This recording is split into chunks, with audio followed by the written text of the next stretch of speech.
Ce mardi 14 mars, les aventuriers de Koh Lanta, le feu sacré, qui commençaient à prendre leur marque dans leurs équipes, ont été soumis à une épreuve d'élimination directe, qui a malheureusement été fatale à Elodie. Déçue mais très fair-play, la responsable marketing belge a fait le bilan de son aventure, avec Voici. FR. Après avoir tiré la boule noire à 3 reprises, Elodie n'aura finalement pas pu faire ses preuves et montrer ce qu'elle valait à ses coéquipiers rouges dans cette nouvelle saison de Koh Lanta, le feu sacré. Ce mardi 14 mars, la responsable marketing belge a dû tirer sa révérence, après une épreuve à élimination directe sur laquelle elle a tout fait pour sauver sa place, en vain. Après son élimination, la trentenaire est revenue sur son aventure pour Voici. FR. Voici.fr, vous avez quitté l'émission de manière très fair-play, en reconnaissant avoir été moins bonne que les autres sur l'épreuve. Quoi avez-vous ressenti lorsque tout se jouait entre Christine et vous? Elodie, je n'aille pas regarder la table de Christine car j'étais complètement transcendée par l'épreuve, j'étais en transpiration intégrale, rire. J'étais très stressée car je savais que ça se jouait entre elle et moi, j'étais dans un état d'euphorie, je pense que je n'étais pas moi-même. Quand j'ai été éliminée, je me suis dit Elodie, il faut partir la tête haute. Dans tous les jeux, il y a des gagnants et des perdants, et c'est pour ça que je suis parti de manière assez fair-play. Suite à mon humeur négative de la veille, je tenais vraiment à partir de manière positive. Dans tous les jeux il y a des surprises, cette élimination directe en était une. Vous qui étiez très stressé à l'idée que les autres aventuriers votent contre vous, cette sortie sur élimination directe n'était-elle pas finalement moins douloureuse qu'une élimination par vos camarades? C'était quand même très douloureux, surtout que la veille je n'étais pas dans une très bonne humeur, et ce matin-là, j'étais persuadé qu'on partirait en épreuve de confort. J'étais à milieu de m'imaginer qu'il s'agissait d'une épreuve éliminatoire. J'étais à la fois très motivé, et en même temps je me disais qu'avec les 3 boules noires, Elodie a tiré une boule noire sur 3 épreuves différentes auxquelles elle n'a pas pu participer.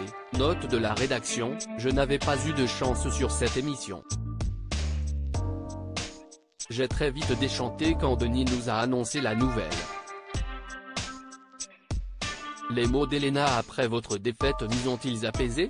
Ça m'a vraiment fait plaisir.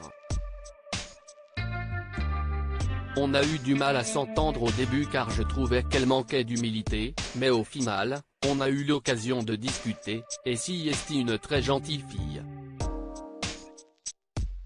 J'ai apprécié qu'elle ait ses paroles envers moi, et je pense que ça se lit sur mon visage. Vous avez tiré la boule noire à 3 reprises, est-ce le grand regret de votre aventure? Mon plus grand regret, c'est de ne pas avoir montré ce que je valais et de ne pas avoir fait les épreuves, car je venais vraiment pour le côté sportif de l'aventure. Vous sembliez persuadé que les autres rouges voulaient voter contre vous. J'ai toujours été très intégré dans l'équipe mais sur les derniers jours, il y avait des petits groupes, personne ne me parlait quand j'arrivais sur le camp. Quand je demandais les intentions de vote, personne ne me répondait. Donc je me suis clairement senti sur la sellette. Dès que je partais en forêt, j'entendais les gens parler à nouveau des éliminations. Ça m'a vraiment fait penser qu'il y avait une stratégie pour me mettre dehors. Je suis une personne très émotive, très entière, et j'ai du mal à cacher mes émotions. Koh Lanta est un jeu où il ne faut pas montrer quand on est triste, mais j'ai senti le coup du sort tomber et je suis devenu complètement négative alors que je n'étais pas forcément en danger à la base.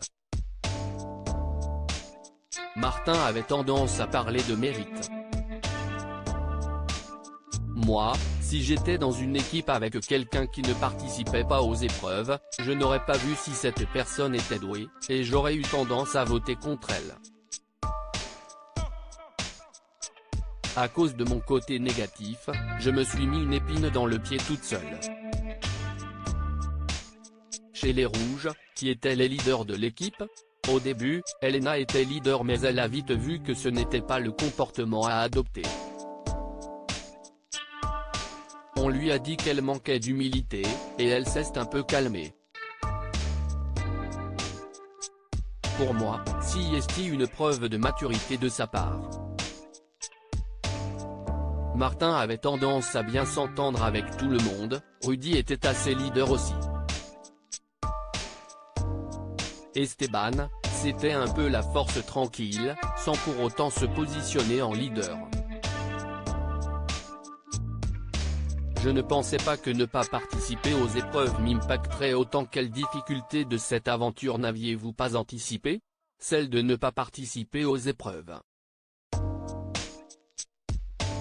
Je ne pensais pas que ça m'impacterait autant. Sur la toile, les gens étaient en colère que je me plaigne, mais il faut savoir que sur le camp j'avais souvent tendance à m'ennuyer, et on attendait les épreuves avec grande impatience. Je ne m'attendais pas à ce cas de figure avant de partir, je pensais pouvoir performer, je n'ai pas eu l'occasion de le faire. Vos camarades vous ont reproché votre négativité. Est-ce une remarque que l'on vous avait déjà fait dans votre vie de tous les jours? Pas du tout. Dans la vie je suis très optimiste, mais si est-il vrai que je suis lunatique et que je passe du chaud au froid en 5 minutes. Mais personne ne m'a jamais reproché d'être négative, au contraire, je sais que je suis un petit soleil pour tous mes proches. J'ai vraiment eu une malédiction sur ces 3 boules, c'était très problématique pour moi et je ne suis encore déçu à l'heure actuelle. Si vous pouviez revenir en arrière, que feriez-vous différemment?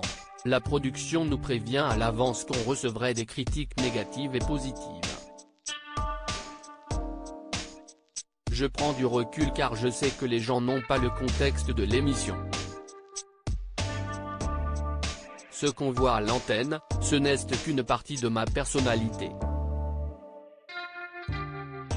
Dans la vie, je suis quelqu'un de très discipliné, très perfectionniste et je suis une battante. Je n'ai pas pu le montrer. Quels aventuriers vous a le plus marqué humainement? Humainement parlant, j'ai été touché par Laura. On s'est très bien entendu, si est une grande voyageuse comme moi. Elle est très sympathique et pas prise de tête, j'ai vraiment eu un coup de cœur amical pour elle. J'ai également eu un coup de cœur pour Alexandre qui était très drôle sur le camp, et pour Anne-Sophie, car son parcours personnel m'a touché. Si l'aventure était à refaire, que changeriez-vous? J'aurais dû faire plus attention à mes émotions. On est des humains, on a le droit de craquer, mais j'ai craqué à un très mauvais moment.